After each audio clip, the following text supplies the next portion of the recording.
রোববার বিসিবি কার্যালয়ে এসে চিঠি জমা দেন ফারজানা।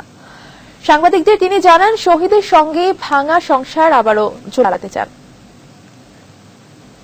ক্রিকেটাররা বাংলার মান রাখেন, বাংলাকে তুলে নেন ওপরের সারিতে, কিন্তু গেল 2 বছরে এ পর্যন্ত 4 ক্রিকেটার নারী সংক্রান্ত কর্মকাণ্ডে গণমাধ্যমে লুফে নিচ্ছেন শিরোনাম।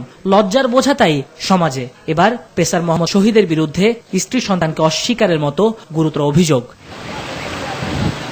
তবে শহীদের শাস্তি নয়, ওর বদলে যাওয়া জীবনের সঙ্গী হতে চান ফারজানা। তাই তো এক টুকরো আশায় ভেসে বাংলাদেশ ক্রিকেট বোর্ডের দরজায় 2 অবুঝ সন্তান নিয়ে হাজির এক মা। মীমাংসা যাতে খুব দ্রুতই হয়, সেজন্য সভাপতি নাজমুল হাসান পাপনের বরাবর দিলেন চিঠি। আশ্বাসও নাকি মিলেছে। ওনারা বলছে যে আমি লিখিত অভিযোগ দিচ্ছি, বলছে যে এটা সমস্যার সমাধান করে দিবে। আমিও চাচ্ছি ওর সাথে সংসার করতে, আর ছেলে মেয়ে যেভাবে সংসার করে ওইভাবে আমিও সংসার করতে চাচ্ছি, এবং এটাও সাথে সাথে এটাও চাচ্ছি যে ওর কেরিয়ারে যাতে কোনো সমস্যা না হয়। কিন্তু আমি সংসার করতে চাই।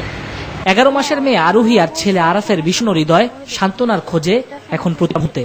এই বিষয়ে আমি আর কথা বলবো। নাজমুস সাকিব, নিউজ 24। এএফসি অনূর্ধ্ব 16 চ্যাম্পিয়নশিপের প্রস্তুতিতে দক্ষিণ কোরিয়া গেল বাংলাদেশের মেয়েরা। সেখানে কোরিয়ান অনূর্ধ্ব 16 দলের সঙ্গে একটি ম্যাচ ছাড়াও 2টি ক্লাবের সঙ্গে আরো 3টি ম্যাচ খেলবে কৃষ্ণা তহুরা সঞ্জিদারা।